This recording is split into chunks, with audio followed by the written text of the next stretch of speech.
All right. Well, good morning. Kat, are we on? We're all good. All right. We're going to be back in the book of Daniel for visitors. For the last few months, we've been going verse by verse through the book of Daniel, and we're now up to chapter number 8. So Daniel has 12, so we've still got 4 more to go. Now, I've been excited about getting back into the book of Daniel. Daniel 8 is full of historic references and fulfilled prophecy. They required a lot of background study to understand just exactly what Daniel was trying to communicate. And as I was studying the historical background, I came to realize that the events described in Daniel 8 were future events for Daniel, but for us, are historical. And the reason I say they're future events, because you need to remember, and this goes all the way back to our first lessons in chapter number 1, is that Daniel is not written in chronological order. So just because we're at chapter number 8 doesn't mean that we're at that point chronologically. In fact, as we go through it, you'll actually see that the events of chapter number 8 or the vision that Daniel has in chapter 8 actually occurs before chapter number 5. So we go back in time. So for Daniel, these were future events. For us, these are historical events. But here's the thing. While they are historic events for us, they are also future events for us. Because these prophecies of Daniel have a double or a dual sense of fulfillment. A double fulfillment or a dual fulfillment of a Bible prophecy is the circumstances in which the prophecy has both a short-term and a long-term fulfillment. A prophecy is made and the first fulfillment comes to pass relatively soon afterwards. Later there is a secondary fulfillment to the prophecy, and that secondary fulfillment is usually fuller and more literal. So there is a near fulfillment and a far fulfillment. And a prophecy having a dual fulfillment helps to unify Scripture and emphasize God's masterful control of events. Beginning in Daniel chapter 8 verse 9, we have a prophecy of an abomination of desolation that was historically fulfilled in the 160s BC. Clearly there's to be more than one abomination of desolation. And the prophetic descriptions given in Daniel are meant to have that dual sense of meaning. And we need to keep that in mind as we work our way through Daniel chapter number 8. In Daniel chapter 8 verse 9, the first abomination would come from a little horn that would arise out of the division of the large horn that was broken in verse number 8. That large horn represented Greece and Alexander the Great, in contrast to the little horn of Daniel 7:8, which accompanied the 10 horns of the fourth kingdom or the Roman Empire. The little horn of Daniel chapter number 8 represents a leader that would come out of one of the divisions of Alexander's empire. And there's something we need to keep in mind. As you go through Daniel, from Daniel chapter 7 on, there's a lot of talk about horns. And they're not always talking about the same person, same people. So you need to keep it straight. So the little horn that we looked at in Daniel chapter number 7 is not the same as Daniel chapter number 8. Daniel 7 is dealing with the leader of the fourth kingdom out of the Roman Empire. This is talking about the one that comes out of Alexander the Great's empire. Even though these little horns of Daniel 7 and 8 are different individuals or leaders, they have one major thing in common. They persecute God's people. Now, just to be clear, we're talking about that dual sense of prophecy.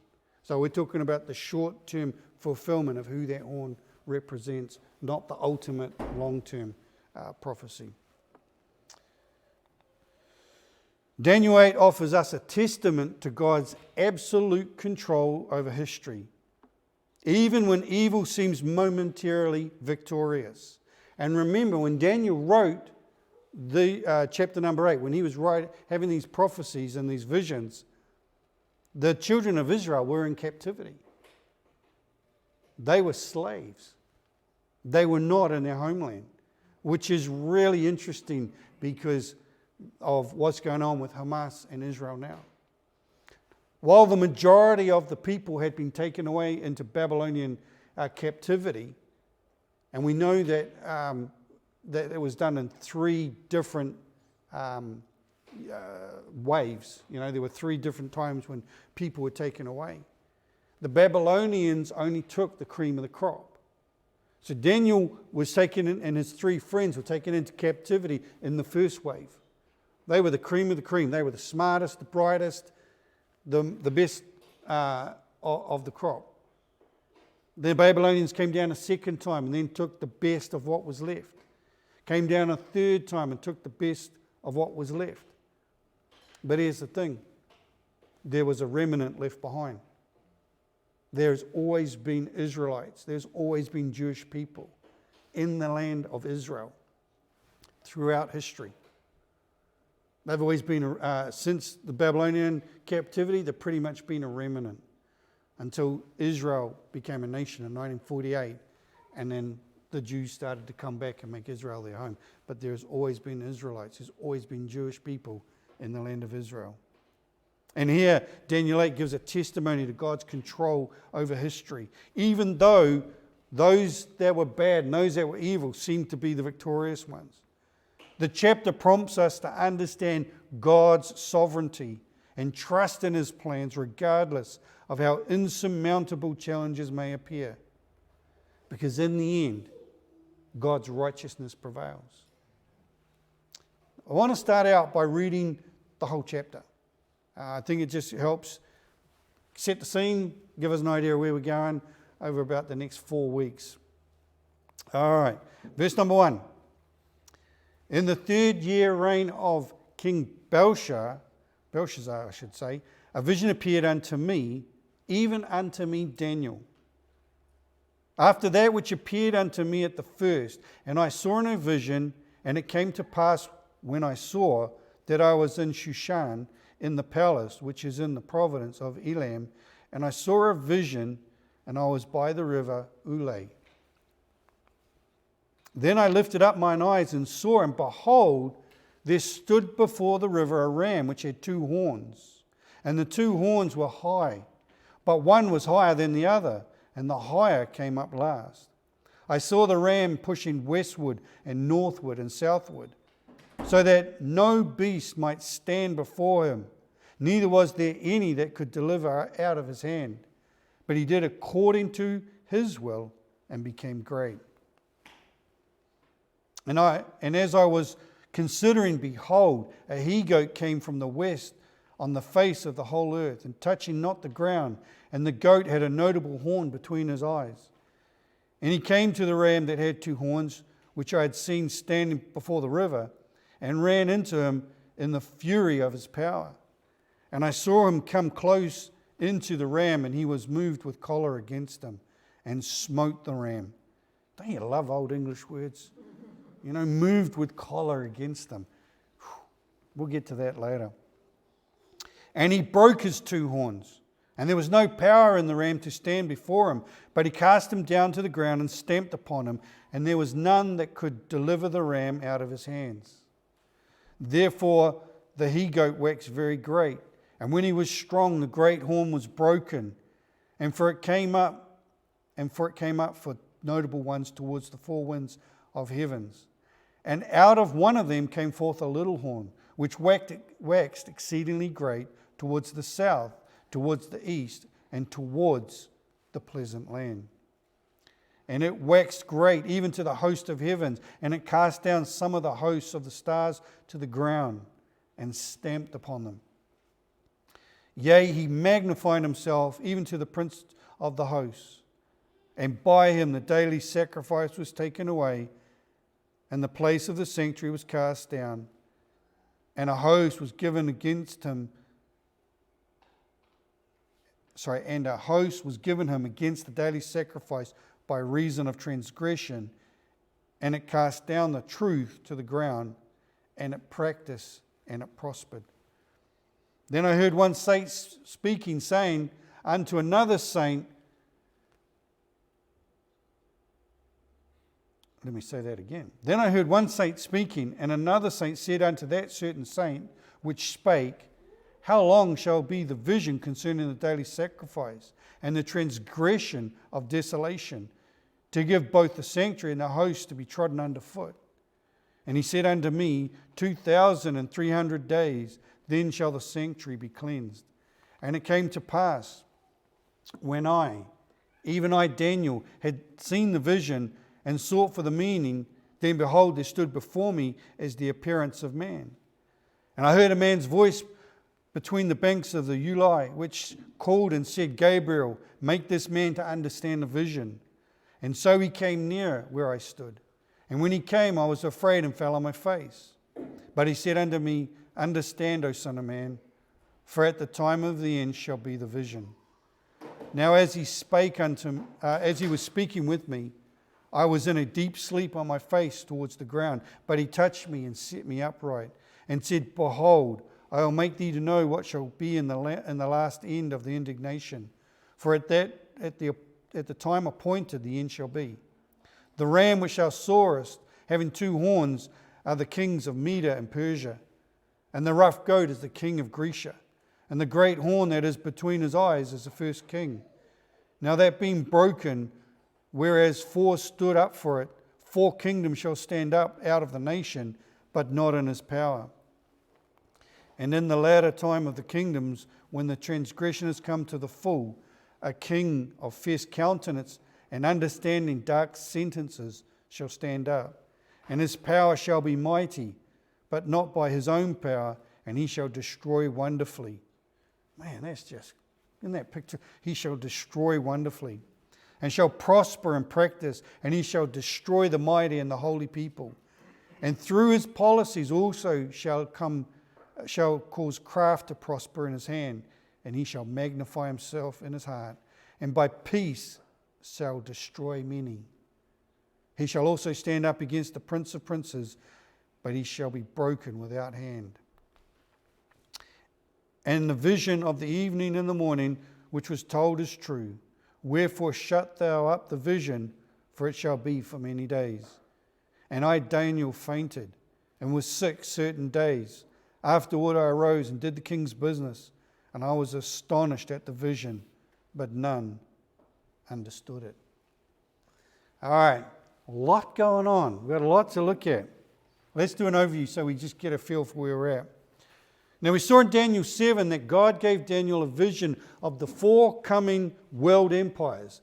You know, the Babylonians, the Medo-Persians, the Greeks, and the Romans, and then the future kingdom of Rome, or the final makeup of it, if you like. In this chapter, 2 of those kingdoms are discussed in more detail. Chapter 7 focused predominantly on the Roman Empire and its forms in the last days leading up to the return of Jesus Christ. This chapter focuses on the kingdom that came after the Babylonians, that of the Medo-Persian and the Greek Empire. So in verses 1 to 4 you have Daniel's vision, which happened 2 years after his previous vision. This time he's transported in the spirit to the city of Shushan, or Susa. He sees a ram with 2 horns, one higher than the other. In verse number 5, a goat arrives. The goat has a notable horn between his eyes and appears from the west. The goat defeats the ram, grows very powerful, but at the height of its power, its large horn is broken off, and 4 horns grow out of the great horn. But the kingdom, or the empire, is never as powerful as it was under the one horn. In verse number 9 through to verse number 14, we have the rise and the fall of the little horn. From the 4 horns, a smaller horn grows and extends towards the south and the east and the beautiful land, which is Israel. This horn becomes a symbol of blasphemy, challenging the heavenly host and the daily sacrifices order. An angelic conversation reveals this situation will last for 2,300 evenings and mornings. In verses 15 to 27, we have the interpretation of Gabriel of the vision. The angel Gabriel interprets the vision for Daniel, explaining it represents future kingdoms and leaders. Future for Daniel, historical for us. And that's the beauty of it. When you look at the history, it's amazing how well this prophecy is fulfilled by these men that raise up. Despite the disturbing vision, Gabriel reassures Daniel that the desolation will end. Daniel is reassured God has got everything under control. Everything will unfold as He wants it to, and it will bring in the end result, which is the coming of Jesus Christ and the setting up of His kingdom here on earth. And that's the same message God has for us today. When we look around at this world, everybody keeps telling us it's only going to get better. But we've got wars and rumors of war. We've got people that are struggling to make ends meet. The morals in society are gone. Everybody does whatever they want and nobody seems to care about it. We're becoming a nation where the victims are in the wrong and the perpetrators are always right. You know, as Daniel said, we were on the way to work, and Daniel said, no, that which is good is evil, and that which is evil is good. That's exactly what's going on. But God is telling us through Daniel, I got it under control. Don't worry about it. What we'll do over the next few weeks is begin to break this chapter down and make it easier to understand. In this chapter, Daniel deals with 3 horns. The great horn, the little horn, and the final horn. Now, in previous studies, we discovered that a horn, when used in Scripture, was used to represent power, authority, dominion, might, and strength. In Daniel, it is also used to mark the one who takes up a position or a place of leadership or rulership. So here in chapter number 8, each horn represents a world leader. These 3 world leaders are distinct from one another, but share a commonality. Now I know for those of you that haven't already fallen asleep, you're sitting there thinking to yourself, hang on, I remember only reading about 2 horns. Where's the 3rd horn? Well, the 2 horns represent world leaders or world empires. But they typify or point to another one that is to come. In fact, the 2 horns show different sides of the world leader that is to come, who we have marked out as the Antichrist. And he is the 3rd horn because he is the one that ultimately will come in strength and might to rule. The great horn shows us the power of the Antichrist. The little horn shows us the character of the Antichrist. Together, they paint a vivid picture of the power and the character that the final horn, the Antichrist, will have when he comes. I believe that the time span for chapter 8 moves us all the way through from the Babylonian captivity through to the millennial reign of Jesus Christ. Drop down to verse number 19, where the angel tells Daniel, behold, I will make thee know what shall be in the last end of the indignation, for at the time appointed the end shall be. The angel tells Daniel, I'll make known what is going to happen in the end times. I'm going to instruct you, Daniel, and interpret this vision so you understand what will happen in the last time, in the time of indignation. We will get the full understanding of this coming indignation. But for now, we need to understand that this vision can be stretched to encompass the Antichrist who is involved in God's indignation against his people as he chastises them and purifies them. But before we move into chapter 8, I want you to understand that the two people Daniel introduces us to as the great horn and the little horn are two individuals who hadn't been born when he wrote this. I want you to understand that while these men weren't alive when Daniel recorded this prophecy, they would live and they would fulfill explicitly the prophecies indicated in this chapter.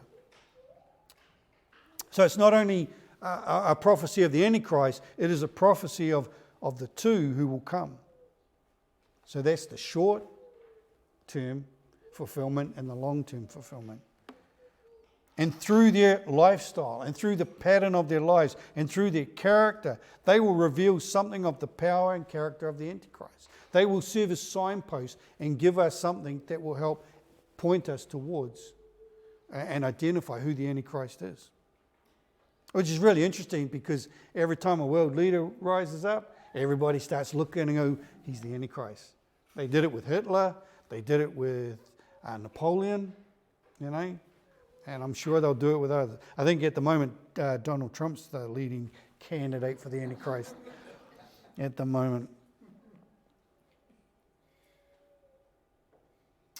So Daniel's prophecy here is a prophecy that outlines God's time frame. Okay? But it's also a message of hope. A message of hope for Israel. Because when these events start to happen, Israel is drawing close to the end of the Babylonian Empire. And you'll remember from chapter 5, I think it was, where Belshazzar was having the feast. And while they were feasting, the Medo-Persians walked in and took over the city. And a few years later, the Greeks came along and they took over and they conquered. And then eventually, the Jews were allowed to return back. And under Ezra and Nehemiah, re-established the sanctuary and the temple and the worship and returned to their own land. So this is a message of hope. But with the dual sense, it goes for the short term for the Israelites, almost the immediate end to the Babylonian captivity, but also the long term to the millennial reign. See, they're in the midst of their captivity, but Daniel's prophecy was given to remind them that God would not fail them. Yes, there would be the time of the Gentiles. Yes, there would be an era of Gentiles or pagan domination over Israel. Yes, there will be a period of time when the world is ruled by ungodly men, but that will end in the glorious coming of Jesus Christ. So Daniel is saying, even though we're in captivity, it isn't the end. There will be a great and glorious restoration. There will be the immediate restoration of Israel as a nation, which culminated in the United Nations, establishing Israel as a nation in 1948. But then there's the long term when Jesus comes to rule and reign from Jerusalem. And then Jerusalem will be restored to the great and glorious jewel that it was supposed to be. Daniel says there will be a great and glorious kingdom as has been promised by the prophets. But Daniel had another message. It was a message of hope, but it was also a message of realism. Because Daniel was telling the children of Israel, things are going to get worse before they get better.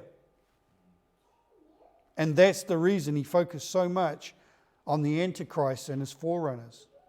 He wants his people to not be disillusioned when they see things getting worse.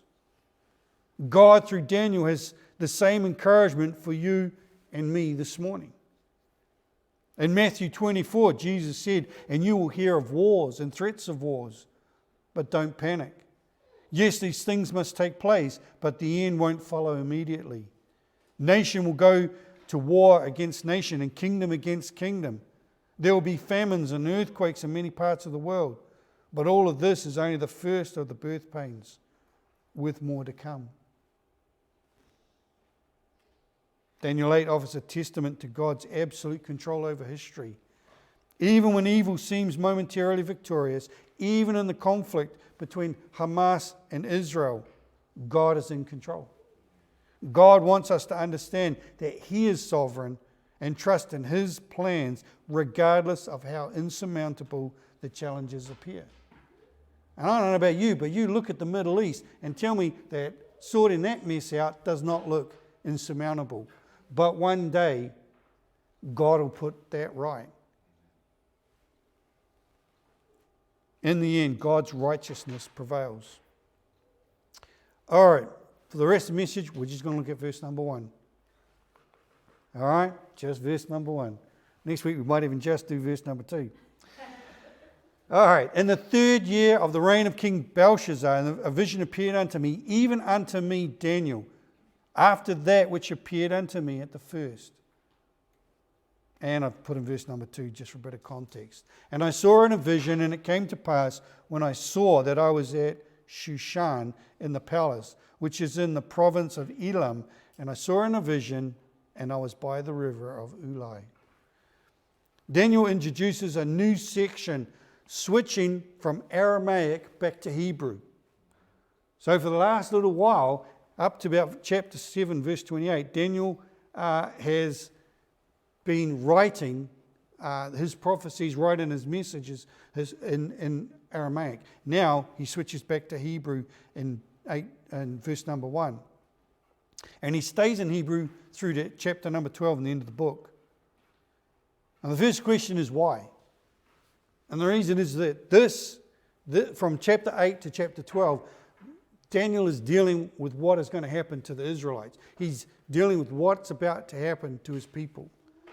So it seems reasonable if the section focuses primarily on what will happen to Israel, then the language ought to be Hebrew. Now we need to get the setting here because the setting is really significant.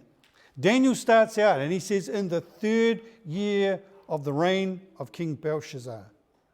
This vision was 2 years after Daniel's first vision in chapter number 7.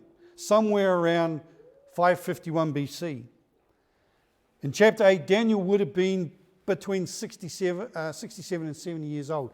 Most scholars put Daniel at around 69, somewhere in the middle. Now, the first thing we note about this is God's timing. And God's timing is perfect. Chapter 5 records the fall of Babylon to the Medo-Persians before it even happened. You can see there the order of the books. Like I said, it ain't chronological, you know. So we're in chapter 8, and then there's chapter 5. So you can see what's going on. You remember Belshazzar was having a big feast, and they were all drunk and carrying on. Then the handwriting came on the wall, mene, mene, tekel, upharsin. You are weighed in the balances and found wanting, and the kingdom is removed from you. So while the Babylonians were having this big feast, the Medes and the Persians entered the city and took over. That was chapter number 5. Now the visions of chapter 8 came well before the events of chapter 5. And so we're backing up chronologically, and it is prophetic of the Medo-Persian Empire that took over Babylon. Notice verse 1 again. In the 3rd year reign of King Belshazzar, a vision appeared unto me. Now the vision that he had in chapter number 7, he had when he was asleep. But the indication is that this one he had was when he was awake. And so we not only see God's timing, but we see God's method. This vision is a warning of future chaos, of future suffering, and of future problems. So for the Jews, the arrival of the Medo-Persians wouldn't have been a shock because God had already prepared their hearts. That's why I say this is a message of hope. Daniel said this is what's about to unfold in the immediate term, and this is what is about to happen in the long term. And then the Jews would have seen the Medo-Persians, and you remember they shut off the water that flowed into the city and just walked under the bridge, under the gates and under the walls and took over the city. For the Babylonians, that would have been sheer terror. for the Jews, that would have been the fulfillment of prophecy. But not only do we see God's time and God's method, but we see God's man.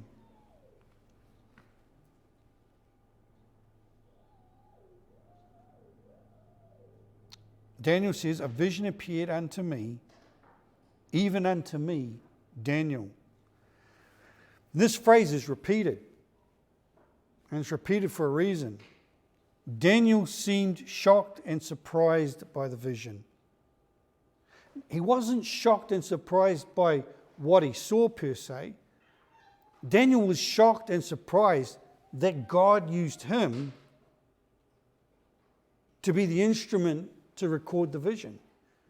Daniel sees himself as just an ordinary man.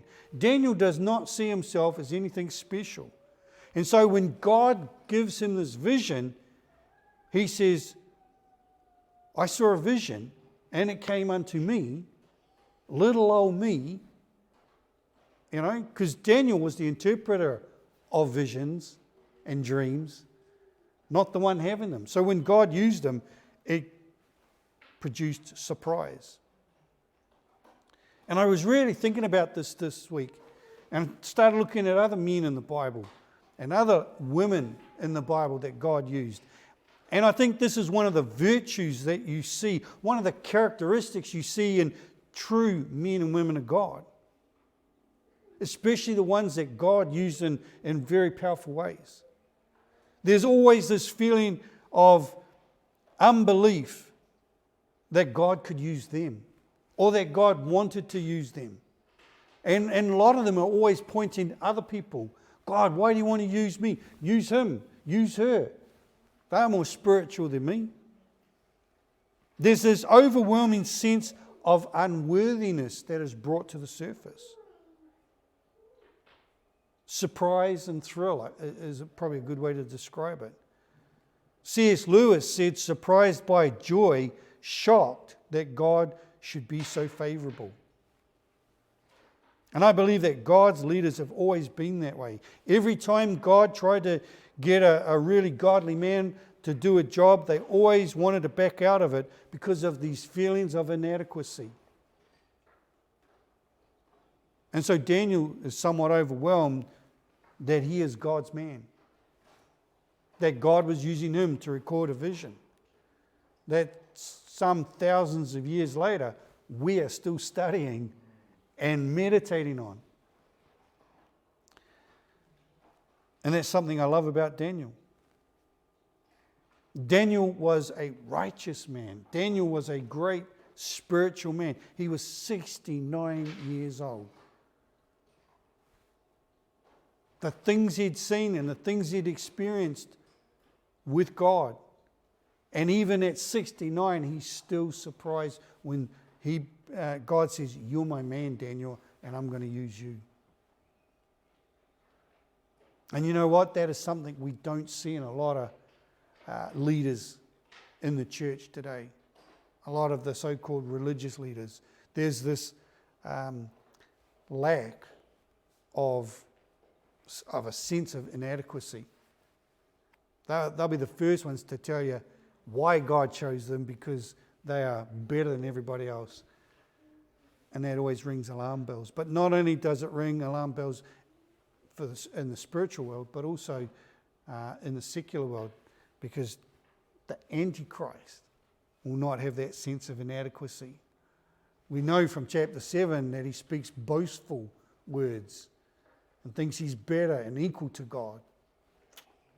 And I think that's a really interesting contrast, that you see Daniel so humble. Even I, Daniel, God used me. Through God's people, though God's people had been rebellious against him, God still loved his people. Their time of captivity was coming to an end. God was moving through the affairs of man to accomplish his will. While the news of the impending release from captivity, God warned Daniel that things were going to get worse before they got better. God was saying, I'm going to work through history to see your release, but things are going to get worse for a little bit before they get better. Through his love, God prepared his people so that as things got worse, they would be able to have hope in the midst of despair. While God was preparing his people for the coming sorrow, he was also preparing us. God is working in the affairs of men today to usher in his earthly kingdom. And everything that's going on, the war in Israel, the war in Ukraine, high inflation, high food costs, everything that's going on, criminals being treated more fairly than the victims, all that stuff is all moving us towards God's plan. And yes, it's bad, but folks, it's going to get worse before it gets better. And God wants us to understand that so that we can have hope in the midst of despair. As he warned Israel, so he warns us. Before we enjoy the blessings of his reign, we're going to experience sorrow. Folks, it's going to get worse before it gets better. What we are experiencing now are the birth pains, the beginning of sorrows, and they are only a prelude or forerunners to the troubles that are to come. They're only a foretaste of what will be, and far from being the worst that should be endured. But here's the thing. Labour pains, when they run their course, usher in new life. And that's what the labour pains we're experiencing now are doing. When they are run their course, they will usher in new life. They will usher in a new creation. And then Christ will return. And we will live in peace and harmony. Daniel stands therefore as a beacon of hope. He is telling us things will get worse before they get better, but God is in control. Things will unfold according to his time and according to his method. We simply need to remain calm, watchful, the Bible says, and wait for his deliverance. That's all I got for you this morning. Thank you.